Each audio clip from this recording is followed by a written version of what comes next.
Olá, pessoal. Prazer estar aqui com vocês novamente. Eu sou Poliana Martins, sou professora de Direito do Trabalho e esse vai ser o terceiro vídeo que eu gravo com vocês, para vocês, com o tema extinção do contrato de trabalho. Sendo que hoje, nesse vídeo aqui, eu vou tratar de uma forma específica de encerramento do contrato de trabalho, que é a dispensa por justa causa. Vou passar aqui o slide para vocês irem já acompanhando comigo.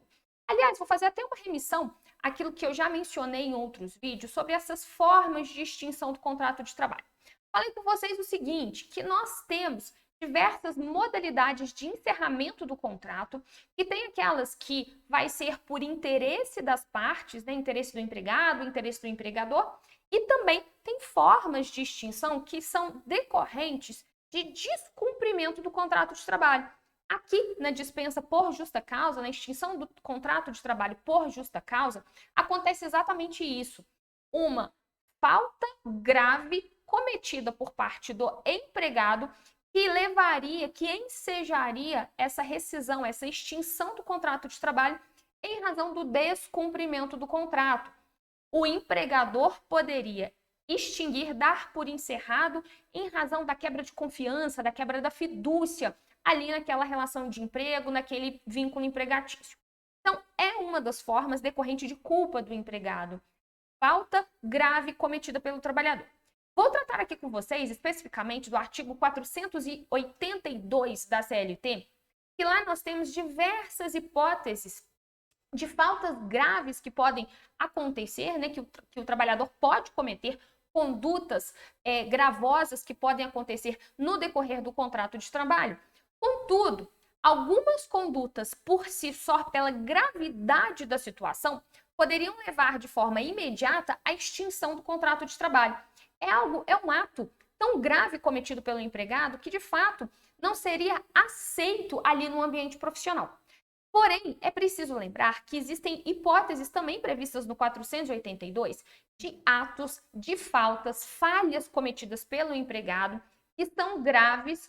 Contudo, uma única falta por si só não seria objeto da extinção, não seria razão, motivo determinante que levaria à rescisão do contrato do trabalho de forma imediata. Não quer dizer que o empregador não possa aplicar algum tipo de punição para aquele empregado, e é sobre isso que eu quero começar falando com vocês. Existe no ordenamento jurídico trabalhista, existem algumas formas de aplicar uma punição para o trabalhador de acordo com a gravidade da falta cometida, do ato cometido pelo empregado. Por exemplo, se for uma falta leve, é possível aplicar uma punição, uma medida disciplinar leve, mais branda. Se for algo muito gravoso, é possível aplicar uma medida disciplinar já mais gravosa, como a justa causa, o encerramento do contrato de trabalho, porque nesse caso há um prejuízo muito grande para o empregado, que é a perda do posto de trabalho. Existem quatro formas, quatro penalidades, formas de punição do trabalhador no transcurso do contrato de trabalho. São essas aí que estão no slide. Advertência verbal, advertência escrita, suspensão e a rescisão do contrato por justa causa. E elas estão exatamente numa ordem de proporcionalidade, de gradação, de acordo da mais leve até a mais gravosa. A advertência verbal seria aquela punição, aquela medida disciplinar mais leve. Você chama a atenção do empregado que aquela conduta cometida por ele não foi algo adequado ao ambiente profissional, contudo, não encerra o contrato de trabalho, não extingue o contrato de trabalho. Ele tem ali uma oportunidade de rever a sua conduta no meio profissional, no ambiente profissional, tem como melhorar a sua forma de atuação dentro da empresa para com o seu empregador, sem ter o seu contrato de trabalho extinto. É como se desse uma chance para ele melhorar essa conduta e não cometer novamente nenhuma falha, nenhuma falta grave, não descumprir o contrato de trabalho. Seguindo aqui, então, vou explicar para vocês cada uma dessas formas, cada uma dessas medidas disciplinares, como que elas podem ser aplicadas, até chegar, então, no artigo 482, que ele é bem extenso, tem ali diversas hipóteses de extinção do contrato de trabalho por justa causa. Vamos começar aqui com a advertência. Já falei para vocês, a advertência, então, é a penalidade mais leve, a medida disciplinar mais leve. Não há uma previsão legal, ou seja, a gente não tem na CLT nenhum artigo, nenhum dispositivo de lei que fala, olha, a advertência vai acontecer dessa forma, quando vai ser aplicada a advertência, qual falta cometida pelo trabalhador que vai ensejar a aplicação de uma advertência. Não existe isso na lei, isso é uma construção doutrinária, uma construção prática, e também para a gente verificar, né, dentro ali da prática trabalhista, qual é a gravidade do ato do empregado, uma questão de razoabilidade, de bom senso. Verifica ali dentro de uma empresa, por exemplo, que o trabalhador cometeu uma falta, é gravoso bastante para encerrar o contrato de trabalho dele? Ou eu posso chamar a atenção do empregado, dar um alerta para ele, falar, olha, essa conduta não é uma conduta condizente com o ambiente de trabalho, ou então você infringiu o regulamento interno da empresa, você fez algo que não é previsto, que é proibido, melhor dizendo, que é proibido aqui dentro da empresa, que a gente não admite. Então, corrija a sua conduta, reveja a sua forma de atuação. A gente quer que você continue trabalhando aqui dentro da empresa, e aí o trabalhador tem a possibilidade de melhorar a sua postura, sua forma de ação lá dentro da empresa, sem que haja a extinção do contrato de trabalho. Então, é visualizar na prática de uma forma razoável, levando em consideração esse princípio da razoabilidade, que é extremamente importante quando a gente fala de rescisão por justa causa, ou quando a gente fala em aplicação de punição, de penalidades ao trabalhador no contrato de trabalho. Não tem também na CLT ou na legislação de uma forma geral uma previsão de quantidade. Quantas advertências que eu posso aplicar ao empregado para depois aplicar uma justa causa, se for o caso? Não existe isso. Na prática trabalhista, a gente escuta demais uma receitinha de bolo, mas, né, todo mundo falando assim, olha, quando o empregado comete diversas faltas leves, a gente pode seguir a gradação das penalidades, aplicar tantas advertências. Se ele continuar rescindente, né, rescindindo no ato, aí a gente já passa a aplicar a suspensão, aplica tantas suspensões, e aí logo em seguida, se continuar mantendo aquela conduta faltosa, a gente vai lá e aplica a justa causa. E aí, puta, muita coisa, né, na prática trabalhista. 3 advertências, 2 suspensões, para depois aplicar a justa causa. Isso não existe, tá? É importante mencionar, não existe uma receita de bolo fixa. Isso que eu quero dizer. Né? Importante é seguir a gradação das penalidades quando se tratar de faltas leves, porque a gente tem que manter essa proporcionalidade. Para faltas leves, eu aplico uma penalidade leve. Para faltas médias, eu aplico uma penalidade média. Para as faltas graves, eu aplico uma punição, uma penalidade grave. Isso daí é importante ter de forma clara. Isso daí, entre aspas, é a receita de bolo. Agora, posso somar advertências e depois eu vejo que não está melhorando, o empregado não está melhorando a postura, passo a aplicar suspensão, continua ainda assim mantendo uma conduta faltosa, posso aplicar a justa causa. Sim, isso é possível acontecer. Pelo histórico de mau comportamento, é possível somar as advertências, as suspensões, para se chegar na aplicação da justa causa. O que não existe é ter ali um limite, uma fixação, né, de quantas advertências são, quantas suspensões e para se chegar a uma possível justa causa. Não tem um número fixo, não tem legislação que determine, tem que ver dentro da prática trabalhista e por princípio da razoabilidade aquilo que de fato ocorreu, se é grave o suficiente, se o trabalhador tem um histórico de mau comportamento relevante que ensejaria a quebra do contrato de trabalho, que é algo muito gravoso, né? O trabalhador vai perder o seu posto de trabalho. Então, eu preciso ter de forma robusta, caracterizado uma conduta negligente, uma conduta faltosa ali perante o seu trabalho, tá? O que pode acontecer, como não existe legislação que trate da advertência em si, é possível constar em acordos coletivos de trabalho ou convenções coletivas de trabalho. Isso costuma acontecer, inclusive, né? É comum, não vou dizer que é bastante comum, mas costuma acontecer convenções e acordos coletivos que dispõem sobre advertências, né? Quando pode aplicar, formas de aplicação, bem como também é possível em regimentos internos, né? O regulamento interno da empresa é possível ali ter previsão de algumas faltas que podem ser caracterizadas como faltas leves, que ensejariam a aplicação de uma advertência por parte do empregador para com o empregado. Depois da advertência, nós temos a suspensão.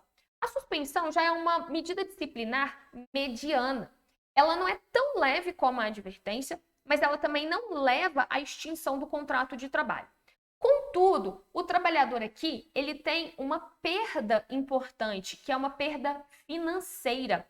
A advertência é como se fosse um chamado, né? Um alerta. Eu costumo dizer para os meus alunos da graduação que é o pito, né? Igual a mãe quando dá um pito no filho.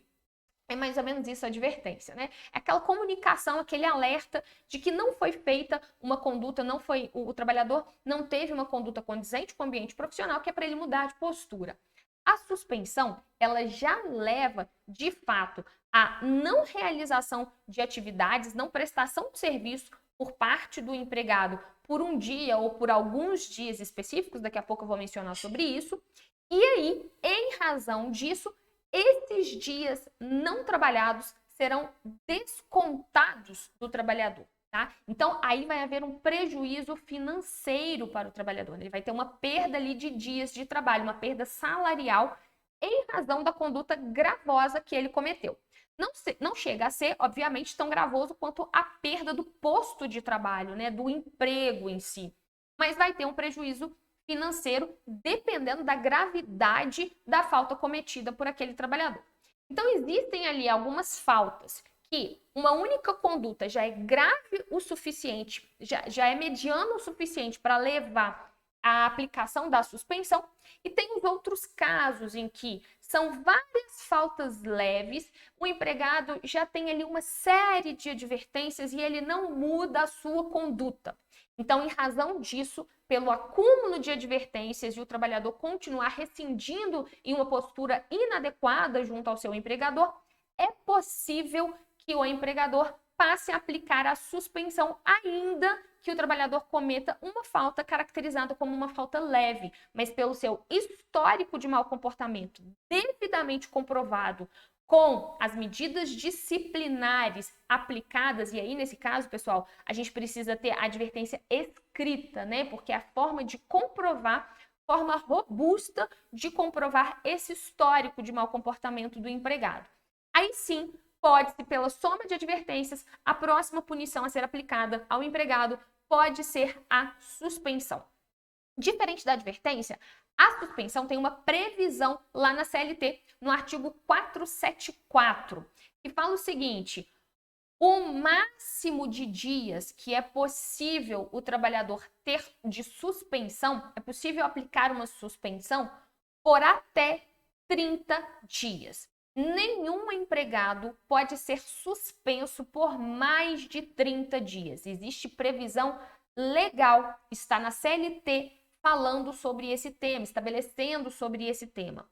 Daí que a própria legislação conclui que, se houver aplicação de uma suspensão maior do que 30 dias, o trabalhador poderá considerar rescindido o seu contrato de trabalho através de rescisão indireta do contrato de trabalho, tá? Então, o empregado não tem que aceitar uma suspensão por mais de 30 dias, porque é proibido e pode caracterizar uma rescisão indireta do contrato de trabalho. Então, nenhuma empresa, nenhum empregador pode aplicar suspensão de mais de 30 dias. Esse é o limite máximo. E, pessoal, convenhamos, né? Se a falta é grave o suficiente para ensejar uma suspensão de um mês, de tanto tempo assim, já é de se pensar que talvez não cabe a aplicação da suspensão, mas talvez já seja um caso de aplicação de justa causa de forma imediata, direto. Também, da mesma forma que a advertência, é possível ter estabelecido em convenções coletivas de trabalho ou acordos coletivos de trabalho cláusulas específicas acerca de suspensão, tá? Assim como na advertência, também é possível terem acordos coletivos, convenções coletivas e também regulamentos internos de empresa, regimento interno da empresa, que ela pode colocar lá aquilo que pode ser caracterizado como uma falta mediana, que ensejaria aplicação de suspensão. É até interessante, né? Empresas que contêm esse regimento interno, que deixa de forma clara ali para os trabalhadores as condutas que não são admitidas ali naquele ambiente profissional. Por fim, chegamos àquela que é a mais gravosa, a medida disciplinar mais grave. Prestem atenção nisso que eu vou falar com vocês agora. A justa causa, ela enseja, ela é razão para o encerramento do contrato de trabalho, perda do posto de trabalho para o empregado. Ele perde o emprego. Isso é muito sério, né? Isso é muito grave. De forma que uma justa causa, para ser aplicada, ela tem ali alguns requisitos essenciais para ser aplicada, porque há a necessidade de comprovação contundente, robusta, do descumprimento do contrato de trabalho por parte do empregado, da falta cometida, para que não ocorra nenhuma injustiça ali naquele caso concreto, e é preciso ficar caracterizada essa falta grave cometida pelo empregado, que vai levar à perda do emprego, né? Então, por ser algo muito sério, há a necessidade de cumprimento de alguns requisitos que eu vou mencionar aqui com vocês. Ela tem previsão no artigo 482 da CLT e, além disso, qual que é o ponto essencial aqui que a gente precisa entender? Como é descumprimento do contrato de trabalho por parte do empregado, como vai haver uma violação do contrato de trabalho, algo que leva à quebra da fidúcia, da confiança daquela relação, o trabalhador, ele deixa de receber algumas verbas rescisórias se a gente for comparar com a dispensa sem justa causa, que é aquela que parte do interesse do empregador a extinção do contrato de trabalho. Quando a gente fala em dispensa sem justa causa, não existe um descumprimento do contrato, a gente fala de resilição, né, uma forma de extinção do contrato, que é a resilição, interesse do empregador, e o empregador vai pagar todas as verbas rescisórias previstas na legislação para o empregado, para o trabalhador. Na dispensa por justa causa acontece exatamente o contrário. Como houve uma falta grave, como houve um descumprimento do contrato de trabalho por parte do empregado, o que vai acontecer é que o empregador não vai pagar a maior parte das verbas rescisórias, ficando praticamente restritas as verbas rescisórias, aquelas que são direito adquirido do empregado. Como, por exemplo, vou explicar para vocês. Se o empregado prestou serviços em alguns dias do mês, cometeu a falta que leva à dispensa por justa causa, esses dias em que houve a prestação de serviço, que de fato teve dispêndio de mão de obra, que ele trabalhou, esses dias, esse empregado vai ter direito de receber salário por esses dias, que é o pagamento do saldo de salário. O saldo de salário, então, é uma verba que está prevista na dispensa por justa causa. Outro caso, o empregado que já tem aí mais de um ano de contrato de trabalho e já adquiriu o direito às férias. Supondo que a empresa esteja ali no período concessivo, ou seja, naquele tempo, naquele prazo, para que o empregado usufrua, goze de suas férias. Ainda nem ultrapassou o período concessivo, está nesse prazo. Mas no meio do caminho acontece a falta grave deste trabalhador. Ele comete uma falta grave que enseja a justa causa. Como ele já adquiriu o direito às férias, neste caso específico, também fará jus ao recebimento das férias lá nas suas verbas rescisórias, ainda que por justa causa. Ponto. Posso encerrar por aí. Posso falar também de férias vencidas, né? Aquelas que o empregado já adquiriu, já passou o período concessivo, a empresa não concedeu as férias no tempo correto, né? Na forma correta. Essas férias vencidas, que devem ser pagas em dobro, também deverão ser quitadas nas verbas rescisórias, se houver férias vencidas.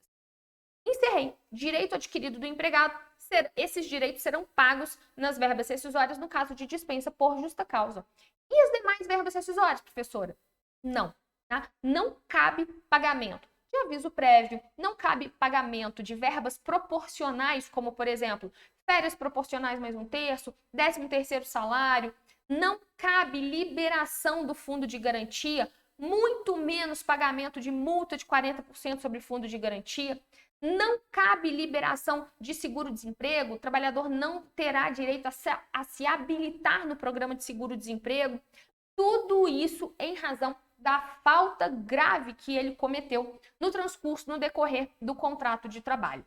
Então, isso é uma forma que leva a uma perda de direitos do empregado na extinção do contrato. Por conta disso também, o cuidado com a justa causa, com a aplicação da justa causa, deve ser muito grande.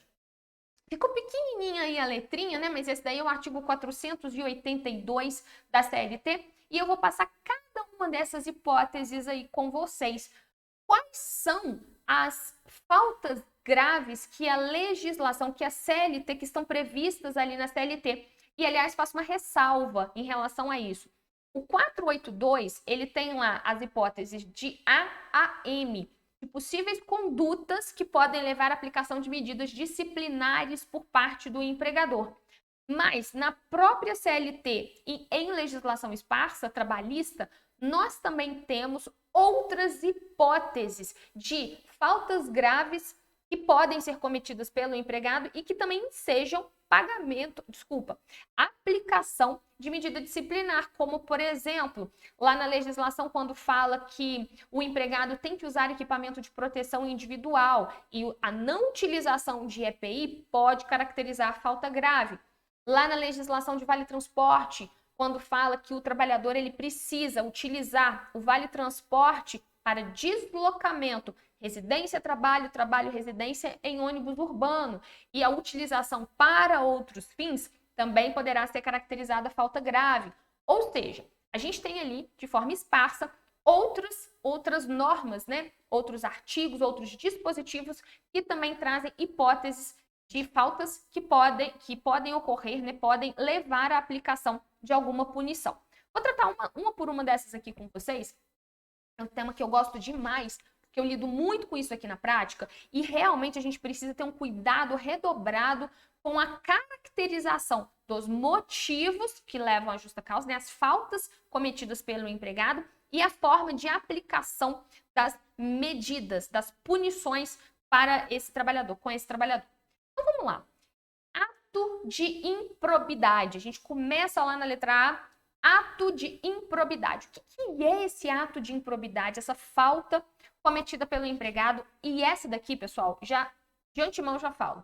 É grave o suficiente, sendo robustamente comprovada, pode ensejar uma justa causa de forma imediata, tá? Já caberia a aplicação dessa punição, porque leva à quebra da fidúcia. São aqueles atos lesivos ao patrimônio da empresa, que revelam, como está aí no slide, desonestidade, abuso de confiança, fraude, má-fé, visando algum tipo de vantagem. Aqui a gente pode, inclusive, falar que alguns casos podem ser caracterizados como fatos típicos, como crimes, como, por exemplo, são os casos de falsificação de documento, falsificação de atestado médico, apresentação de atestado médico falsificado, um exemplo. Apropriação indébita, pessoas que trabalham com dinheiro ali da empresa e aí se aproveitam daquele cargo que exerce, que levaria a um caso de apropriação indébita, furtos, enfim, várias possibilidades aqui que levariam à lesão ao patrimônio da empresa. E o único detalhe é que precisa ter uma comprovação robusta, contundente por parte do empregador. Até porque é gravoso o suficiente para levar à justa causa e pode, inclusive, em alguns casos, ser caracterizado como um ato criminoso, tá? Então, só precisa ter essa comprovação muito forte. Outro ponto. Incontinência de conduta. Aqui, esse fato está relacionado a um comportamento inapropriado, inadequado do trabalhador, ligado, relacionado à moral sexual. E esse aqui é um ponto que, eventualmente, em provas de concurso e etc., batem muito e as pessoas confundem com ato de insubordinação e ato de indisciplina e até mesmo mau procedimento. Não é o caso, nenhum desses casos. Sempre que tiver alguma coisa relacionada à moral sexual, a gente tem que lembrar de incontinência de conduta. Exemplo, condutas obscenas, pornografias, libertinagem. Eu já vi decisões de tribunais trabalhistas, né, que tratavam exatamente de casos de incontinência de conduta, no sentido de trabalhador que usa o computador da empresa para assistir vídeos pornográficos ou guardar fotos relacionadas às questões sexuais.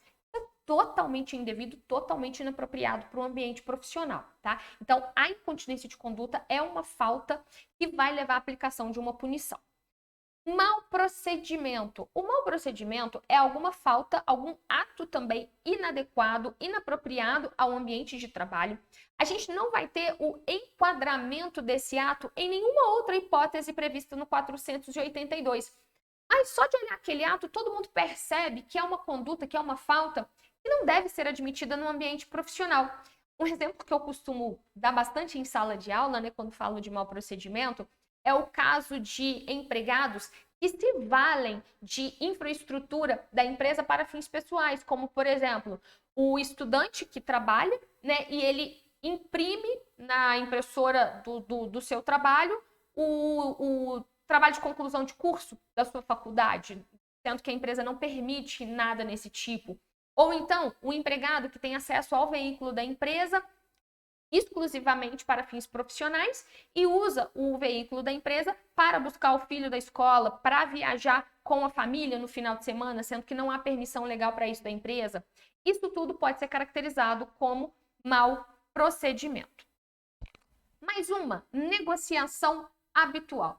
Prática de comércio por parte do empregado que vai levar a um prejuízo da atividade do empregador, e esse ponto é importante. Por quê? Quando a gente fala da negociação habitual para fins trabalhistas, a gente tem que relacionar isso a uma possível concorrência desleal. Vou dar um exemplo que foi até um aluno ou uma aluna minha que falou em sala de aula de uma pessoa que ela conhecia, que trabalhava como cabeleireira em um salão de beleza e que dava um cartãozinho para cada cliente que chegava lá no salão de beleza e falava: olha, se você precisar de fazer uma escova no final de semana, você pode me ligar que eu vou na sua casa, aí eu mesmo faço, nem precisa vir aqui no salão.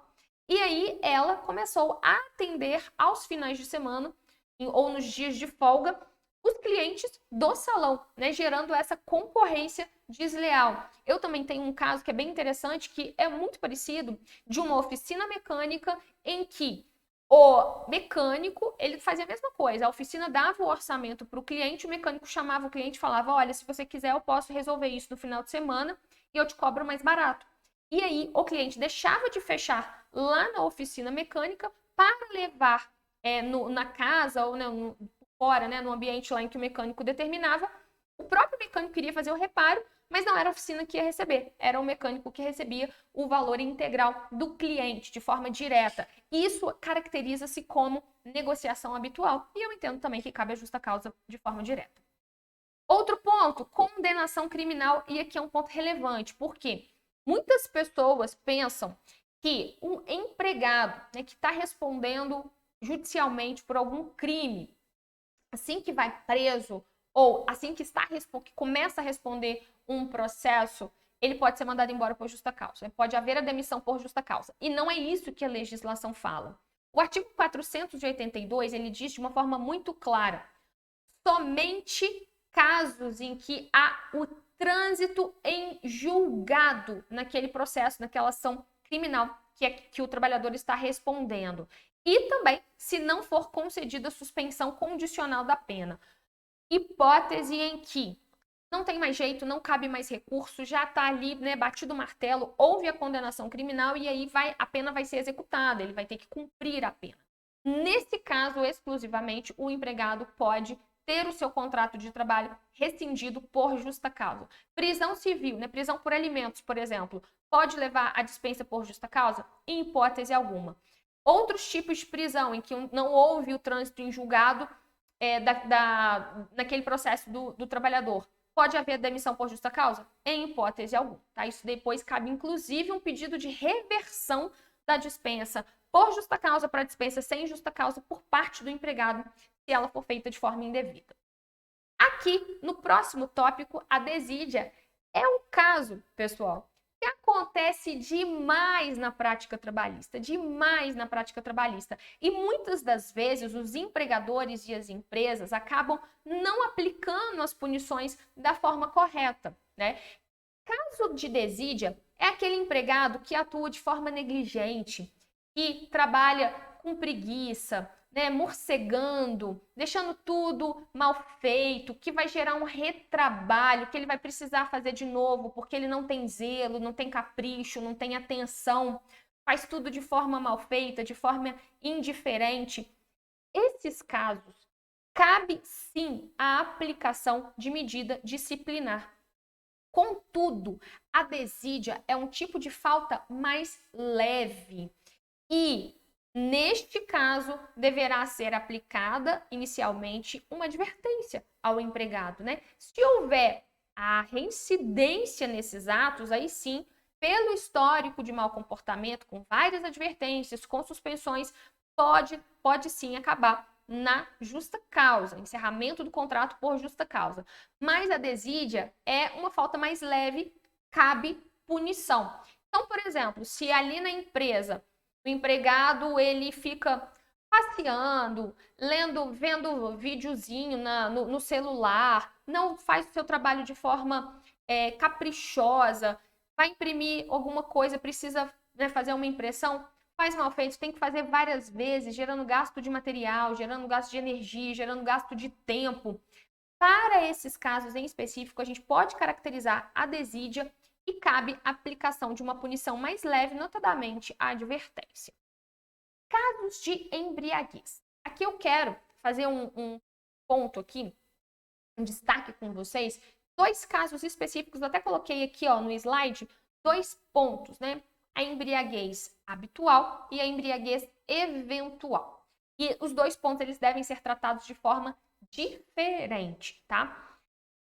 Lá no artigo 482 a gente fala de embriaguez, mas a embriaguez habitual, que é caracterizada como uma doença, né, que a pessoa dependente de álcool ou de alguma substância entorpecente, que há uma dependência, como eu disse, já é caracterizado como doença. E nesses casos, os tribunais trabalhistas eles já entendem de uma forma pacífica que não cabe aplicação de justa causa nesse empregado. Ao contrário, cabe tratamento desse trabalhador e uma tentativa de encaminhamento ao médico e afastamento junto ao INSS. Casos de embriaguez habitual não podem ser caracterizados como justa causa, mas são casos delicados que precisa haver uma tentativa de encaminhamento para tratamento desse empregado. Contudo, por outro lado, casos de embriaguez eventual são aqueles casos em que o trabalhador não é dependente, né, químico, ele não possui nenhum tipo de doença e ele chega para trabalhar embriagado de forma eventual, ou então faz uso de substância psicotrópica, entorpecente, bebida alcoólica no serviço.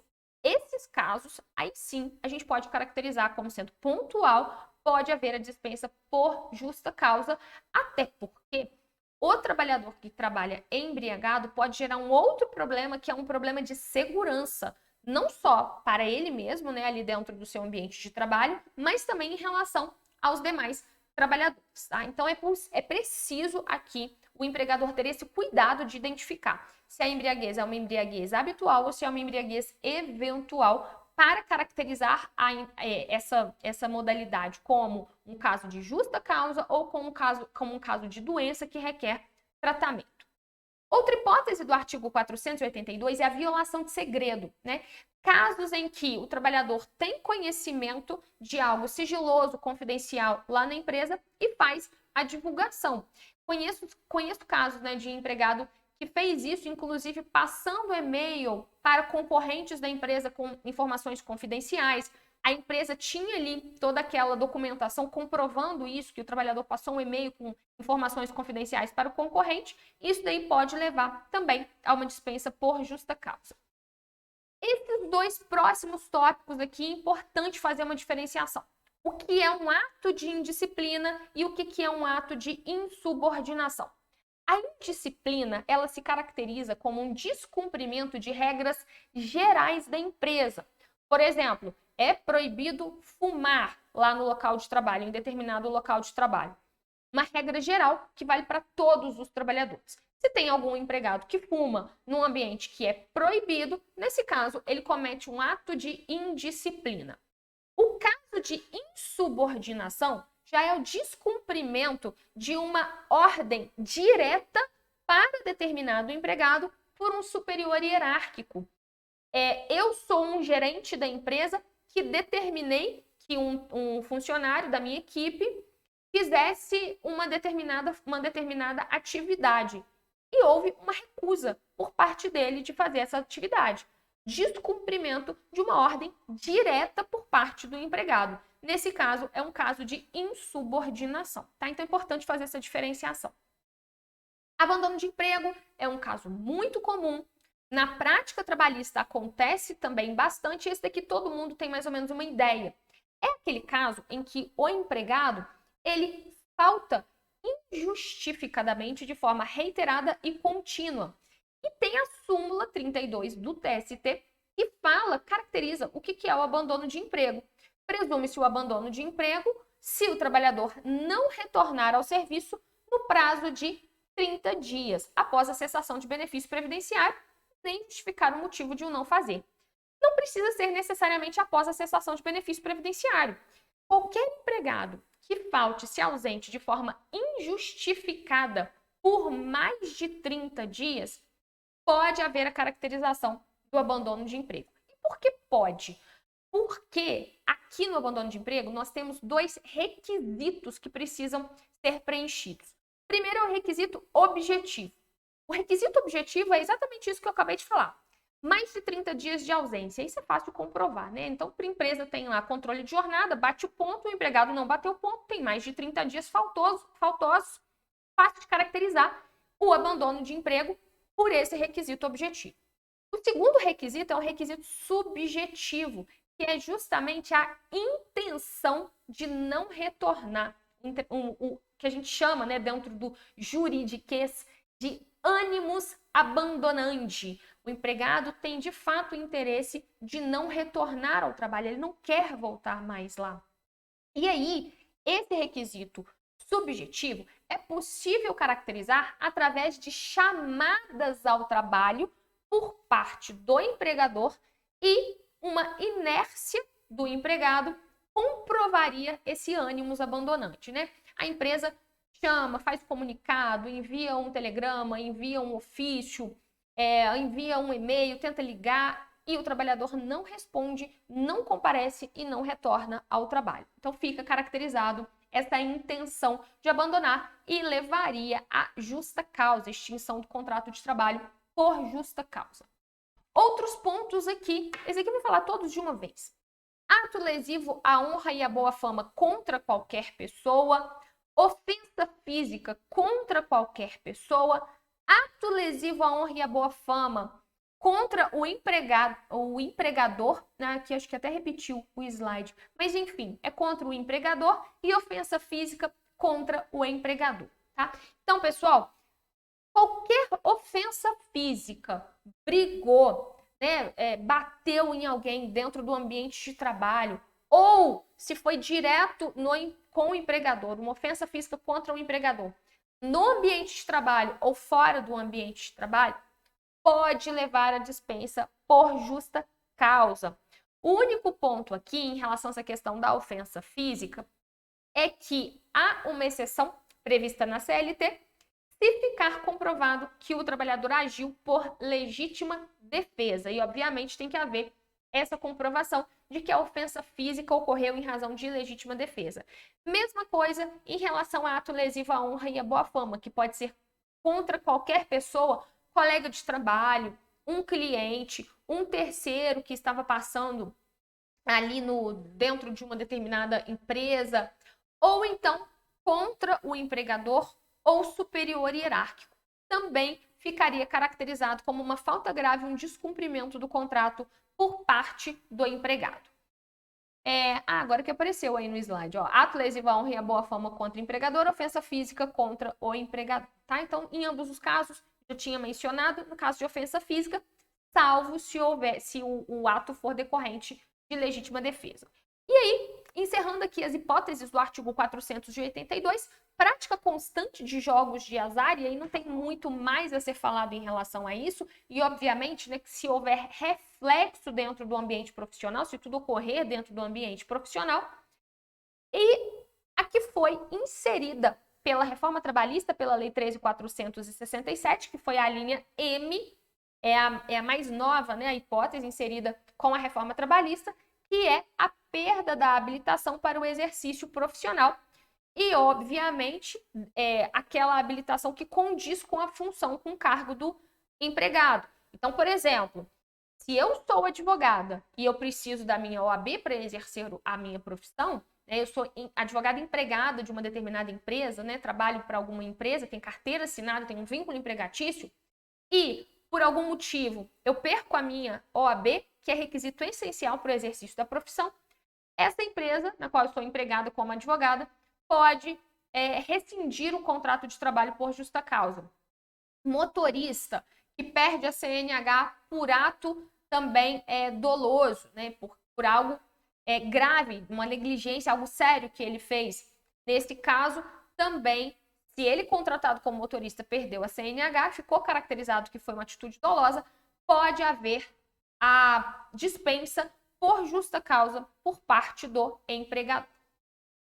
Bom, pessoal, essas foram as hipóteses do 482. Esse é um assunto aqui que ainda tem mais uma série de questões a serem mencionadas.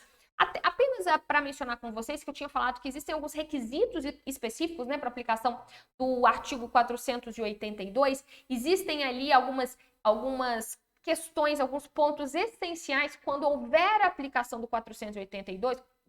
Quando houver a aplicação de uma falta de uma dispensa por justa causa para com o empregado, o empregador ele precisa observar algumas questões, como, por exemplo, essa questão que eu tinha falado lá no início, da necessidade de proporcionalidade entre a falta cometida e a punição aplicada. Então, para haver a punição, a aplicação da justa causa, a falta cometida tem que ser gravosa o suficiente para ensejar a quebra da fidúcia, a quebra da confiança, a quebra do vínculo empregatício. Se não, cabe a aplicação das punições menos gravosas, né, como a advertência verbal, a advertência escrita e a suspensão. Outro ponto importante, a aplicação da justa causa, ela precisa ter um motivo determinante e acontecer de forma imediata. Se não, caracteriza-se o perdão tácito por parte do empregador. Se a falta aconteceu hoje, a empresa tomou conhecimento, a empresa tem a prova robusta que comprove a autoria dos fatos, que comprove que, de fato, o trabalhador que cometeu aquela falta tem como comprovar isso robustamente, assim que tem essas informações, que o empregador tiver essas informações, tem que fazer a aplicação da justa causa. Eu não posso esperar daqui a um mês, né? Tô pensando, eu vou ver o que vai acontecer, vou dar mais uma chance. Daqui a um mês falando, não, aquele coisa que você fez lá, não vou aceitar mais, então toma aqui, ó, justa causa. Isso não cabe, tá? Porque caracteriza um perdão tácito, né? Como se aquele transcurso do tempo, aquele lapso temporal ali da conduta do empregado até a aplicação da punição em si, levasse a esse perdão, a essa desculpa do empregador, né? A reconsideração daquele ato. Então, necessário essa imediatidade. Então, é preciso verificar a razoabilidade, a gradação das penas, das punições, e é preciso também verificar a imediatidade na hora da aplicação da dispensa por justa causa, justamente porque, como nós vimos, é a forma mais gravosa de extinção do contrato de trabalho. Pois bem, pessoal, falei bastante coisa hoje, nessa aula é bem extensa, coloquei todas as hipóteses do artigo 482, continue aqui com a gente, que nos próximos vídeos eu entro em um tema diferente, sem ser extinção do contrato de trabalho, e eu espero vocês aqui comigo novamente. Vem com a gente, segue o fluxo.